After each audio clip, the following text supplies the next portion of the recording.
What's up, Internet? My name is Warren E. Freeman Jr. This is episode 11, and this is not going to be one of your typical Warren's vlogs. No, this is going to be a little bit different. I'm taking a break from reviewing old wrestling shows, and I decided to talk about something that's been on my mind for the last couple days. I'm still in the process of watching WrestleMania 27, so once I finish that, that's gonna be a chore to get through. But once I finish WrestleMania 27, and if I'm still alive after watching it, then I'll go ahead and review that. But this episode, I'm gonna talk about the career of one CM Punk. The bulk of this video is really gonna be based around 2011 to 2014, where he walked out of the company.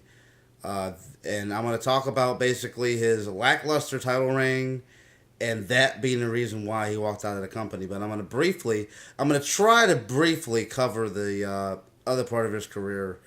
I'm just going to kind of just go through it real quick. He signed with OVW. Well, he signed with the WWE in 2005 to WWE's development territory called Ohio Valley Wrestling. He was called up to TV when they brought in when they rebranded ECW on Sci-Fi, and I'm not even gonna get into that because I need a whole nother video for that shit fest. But you know what? I used to watch ECW back then when it first came on because I watched it for CM Punk. I was a huge fan of his work. He was different. He was a small guy. You know, I'm a small guy, so I like to watch those guys wrestle. People like Punk. In 2006, his career highlight was basically teaming with D-Generation X in the Survivor Series match that year at Survivor Series, obviously. The highlight of his career, though, wasn't so much the match, though. It was the fact that DX was way over at this point, but when DX was doing their whole stick, the crowd was chanting CM Punk. And they were in Philadelphia, which notoriously is a smart crowd, which is where I think they're going to be Monday. This coming Monday, they're going to be in Philly, I do believe. So that should be interesting for Mr. Roman Reigns to see how they react to him. But although when he won the title on Raw in December, they were in Philly, so they were kind of behind him then. I don't know, but I digress. Back to CM Punk. That was basically his career highlight in 2006. 2007, he was in the Money in the Bank match at WrestleMania 23, and he came just very close to winning it before Kennedy knocked him off. Also, 2007, he had a string of matches with John Morrison and The Miz. To be honest, they weren't bad matches. They were okay. They were just forgettable matches. They would have these matches on pay-per-views, and they'd get like 8-7 minutes, and it's not that they were bad matches. They were just forgettable. The only match that I vividly remember was the match he had with John Morrison, the 15 Minutes of Fame match on an episode of ECW. But the only reason why I remember that is because I was there live for it. They came to my hometown of Youngstown, and that was a pretty badass match. I do remember that. But yeah, 2007, he didn't really do too much in 2007.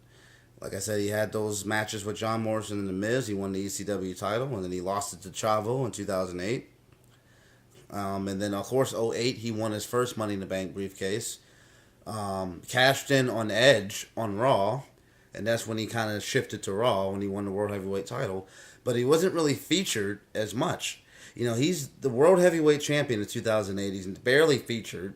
He had a forgettable match with Batista at the Great American Bash. I barely remember that. He had a forgettable match with JBL at SummerSlam that year, defending the title. But shit, both titles that year on that pay-per-view were secondary because the two main matches for that SummerSlam was John Cena and Batista and Undertaker and Edge. And normally I'd have a problem with that, but if you look at the title matches that year, you had Triple H and Khali, and then you had CM Punk and JBL. So obviously those two ladder matches that I mentioned, not ladder, but ladder matches I mentioned should get the forefront. But yeah, So CM Punk beat JBL at SummerSlam in a forgettable match, and then they have a scramble match at Unforgiven where it's like five guys, and then or two guys start, and then another guy enters, and it was just a multi-man match that CM Punk didn't even get to be a part of because Randy Orton, who wasn't even on the active roster at the time, Randy Orton had a collarbone injury, and him and Legacy jumped CM Punk backstage, and then Orton punted Punk in the head and took him out of the match. So Punk was replaced with Jericho. Jericho wins the world title, and then they bring the world title into the Jericho Shawn program they had that year, which was so stupid. That Jericho HBK program did not need the world title, but they ripped the world title away from Punk and put the world title into that feud, and it was meaningless. That feud was so hot, and when they brought the Facebook notification, get out of here, bitch. When they brought the world title in, it was just, if anything, the world title just diminished the intensity of that Jericho Michaels feud. But anyway, they ripped the title off of Punk. Punk won the tag titles that year. He won the Intercontinental title.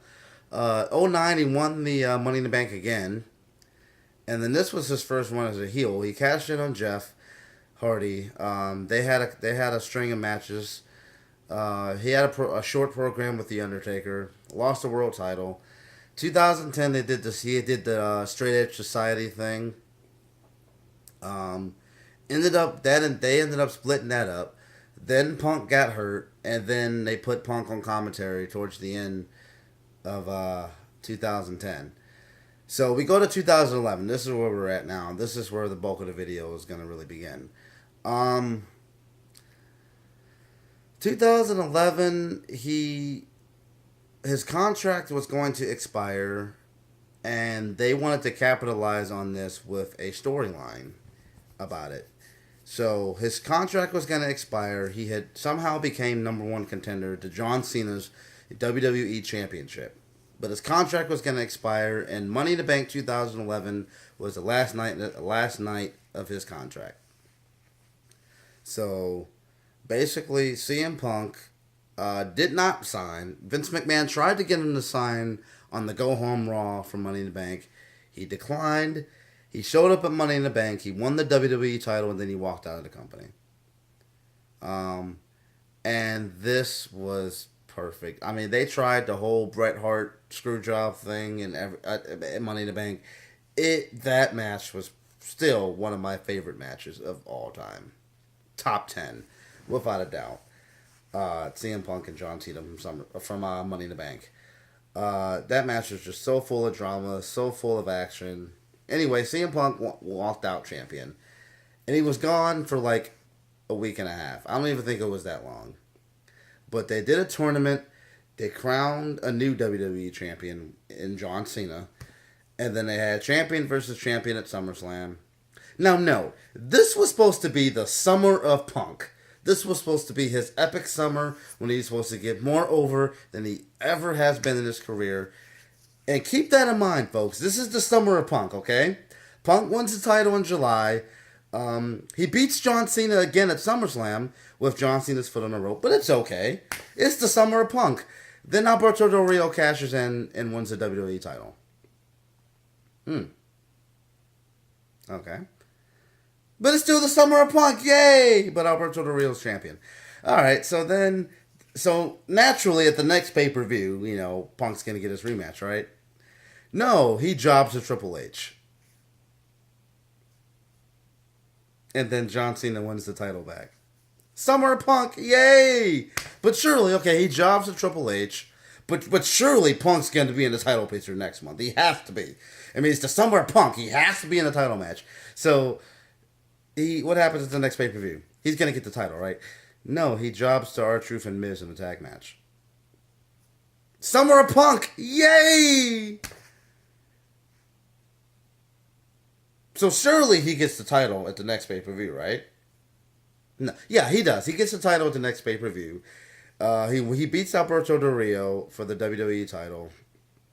I actually skipped the pay-per-view. He lost at Hell in a Cell He took the fall at Hell in a Cell, or I may have those two pay-per-views switched together. Anyway, he lost to Hell in a Cell. He lost the tag match at Vengeance with Triple H. It was Triple H and Punk versus R-Truth and Miz.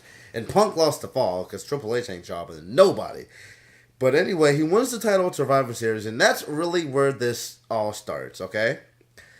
Punk wins the WWE title at Survivor Series in 2011. He doesn't main event the show, though. No, he doesn't main event the show. The Rock and John Cena and Miz and Truth main event the show.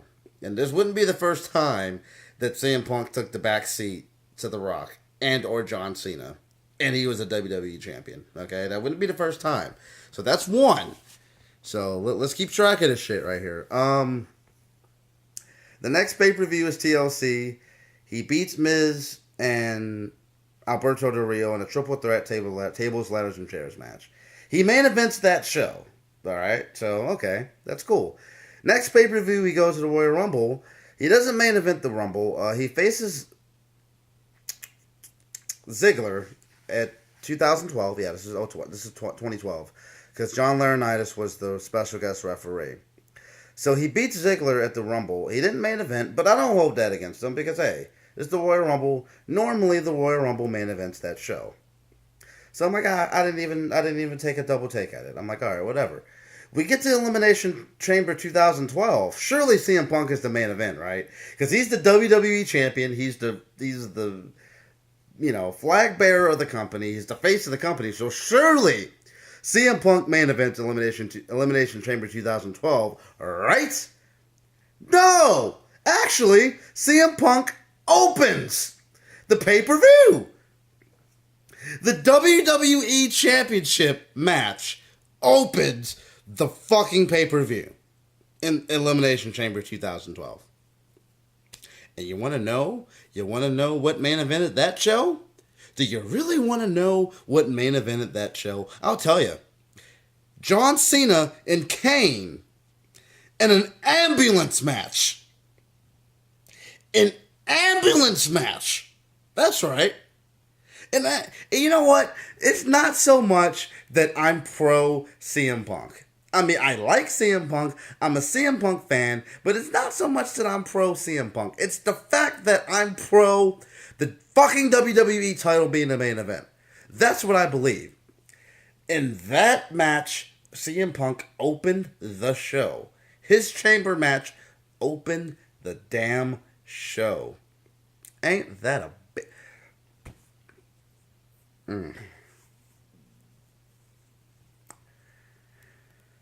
And when I saw that shit, that's when I began to see the writing on the wall. I'm like, these motherfuckers. That's when I began to see the writing on the wall. I'm like, man, they must not think too highly of CM Punk if they're having him open a show. And this would continue, like on Raw. He wouldn't be the main event. He'd be the damn 9 o'clock segment. Or wait, 2012.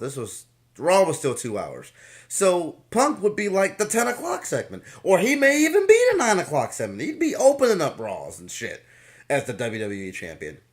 So we go to WrestleMania, and if you watched I believe this was WrestleMania 11, where I commented on the fact that Rock and John Cena main event at WrestleMania 28. And I said that made sense because it took them a year to build that up.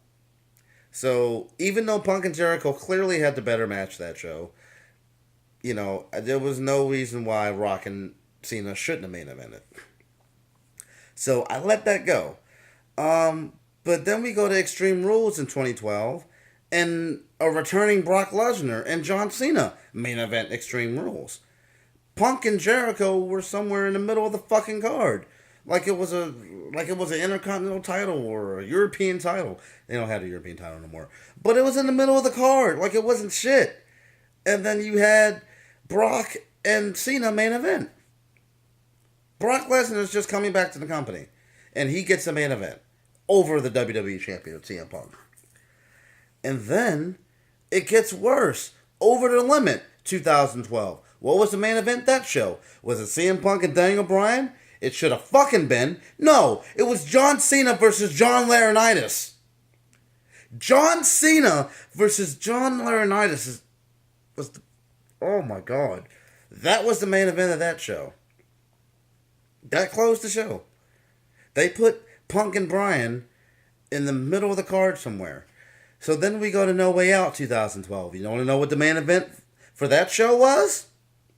It wasn't CM Punk, Kane, and Daniel Bryan like it should have fucking been. No, it was Big Show and John Cena in the cage. Because Big Show and John Cena, that's going to put butts in seats.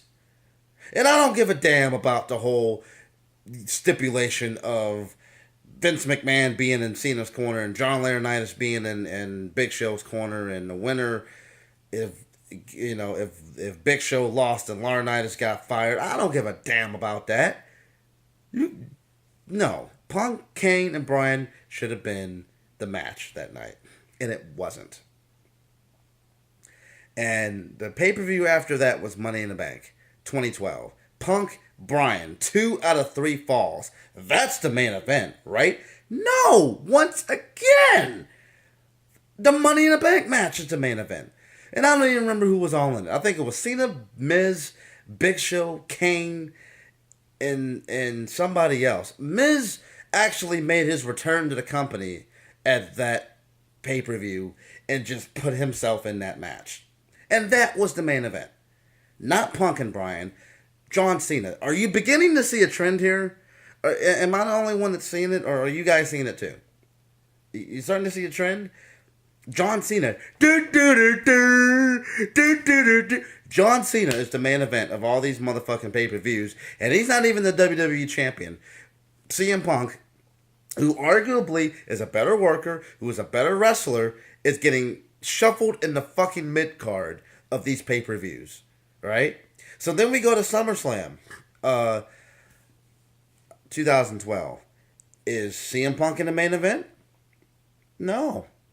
He's defending the title against John Cena and the Big Show, and Triple H and Brock Lesnar is the main event that show. Because Triple H, the part-time guy who only wrestles at WrestleMania and SummerSlam, yeah, he's the main event, and your WWE champion is in the middle of the fucking card again. But I can't get too mad because at least John Cena was in the middle of the card too. But then, Night of Champions. They're in Cena's hometown. CM Punk main evented that show. And I think the only reason why CM Punk main evented that show was because he was in the ring with John Cena. If Punk would have wrestled anybody else at Night of Champions 2012 that wasn't named John Cena, Punk would not have been in the main event. And I'm willing to bet money on that shit. I really am. Then Hell in a Cell, he main evented with Ryback. And then Survivor Series, he main evented with Ryback and John Cena. But let me just stop right there. So CM Punk went from December of 2011 all the way. CM Punk would not see a main event on a pay-per-view until September. All the meanwhile, taking the back seat to John Cena, taking the back seat to The Rock, taking the back seat to Brock Lesnar, taking the back seat to John Laurinaitis. Like, it's ridiculous. It's absolutely repulsive. And then he gets injured, and he doesn't even wrestle on Tables, Ladders, and Chairs 2012. He comes back. He jobs to The Rock. The reason why I say he jobbed to The Rock is because he lost to the People's Elbow. And if you believe that the People's Elbow has any legitimacy in it's 2016 now. But if you really believe that the People's Elbow has any legitimacy in 2013, then you're a fucking idiot. And this is coming from a guy who was a fan of The Rock, who still loves The Rock to this day. This is coming from a guy who actually kind of was happy when The Rock won the WWE title, because it's the equivalent of Michael Jordan taking time off and coming back and winning the ring.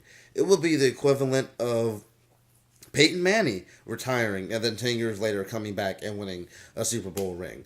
The Rock was 10 years between his championships, and he came back and won the title. It was nice. It was a nice nostalgic feeling, and I was happy to see it. But I wasn't happy to see Punk be the victim of it at all. And I'll tell you what, ever since he lost the WWE title, at Royal Rumble 2013, his career went downhill. He jobbed to Rock again in Elimination Chamber. He jobbed to Taker at WrestleMania that year. Took some time off. Came back. He had a match with Jericho that he won. Then he entered a feud with. He entered a feud with Brock Lesnar, but really he would feud with Paul Heyman. That was really the main feud. Brock Lesnar was just a part of it. He lost the Money in the Bank match because Paul Heyman screwed him out of it. He jobbed to Brock at SummerSlam. He turns around, he jobs to Paul Heyman at Night of Champions in a handicap match. He actually gets pinned by Heyman. That goes into a feud with Ryback to where he has a forgettable match with Ryback inside of Hell in a Cell. And then he goes into a program with the Shield. And then that's basically it. He goes into the Rumble. He wrestles the Rumble. And then he walked out of the company the next day. And it's like, at first off, you can't really blame CM Punk, and you cannot judge CM Punk because you're not in CM Punk's shoes, okay? On the surface, you could say, yeah, that's fucked up. You know, he just walked out of the company. That's not the way you do business. But look at the way he was treated. I agree. The way that he walked out of the company, he shouldn't have done. But look at the way he was treated. Can you blame him? This guy is the WWE champion, and he's being treated like shit. He's being overshadowed. He's just completely misused. Like I said, all that time on all these pay-per-views, he's busting his ass on Raw, busting his ass on SmackDown, busting his ass on all these pay-per-views, and he's constantly taking the back seat to part-timers and John Cena. And is it a little bit selfish? Is it a little bit selfish of CM Punk to just want the main event of WrestleMania 30 to be with him? Is that selfish? Yeah, but you can argue that he deserved it. And I'm basically going to conclude this video. This is actually going a little bit shorter than I thought. I thought I'd be here for at least 40 minutes, but if I can wrap it up at 25, that's good. I want to wish CM Punk the best of luck in UFC. I hope he does well, and never say never. If Bret Hart can come back after 12 years, then I don't see why CM Punk can't come back. But basically, man, it's just a shame to see WWE drop the ball on so many people who have so much talent and so much ability, and they just dropped the ball. And CM Punk may be one of those times, man, where and they didn't even drop the ball as much as they had the ball. They had the ball and they fumbled it. CM Punk arguably is one of the greatest talents that has ever come through that company or will ever come through that company. And they did not use him right at all. And another problem is I think that once you gave him that 400 plus day reign as champion, there wasn't really much you could do with him after that. I mean, he really pretty much reached the peak of his career, and then what do you do with him after that? But anyway, man, this is Warren Freeman. I'm Warren Freeman. I'm an admin over on Yes Wrestling on Facebook.com. You could find me on Facebook, search my full name. Twitter, Black Reaction 89. Twitter, Instagram, WEF1989. Like I said, find me on Yes Wrestling. Find me on Facebook. This has been episode 11. I'm going to be bringing you some more WrestleMania reviews. Like I said, I'm currently working on WrestleMania 27 as we speak. So I should have that for you in a couple days, man. Also coming up, we got NXT TakeOver in Dallas that I'm going to watch and review. We got WrestleMania 32 that I'm going to predict. I might actually lump those two videos in one, so I'm not going to do two separate files. Of course, we got the WrestleMania 32 review, and then I got more WrestleManias coming for you, man. We're getting ready. We're counting down. So, I've been Warren Freeman. It's been real. You guys have a nice night.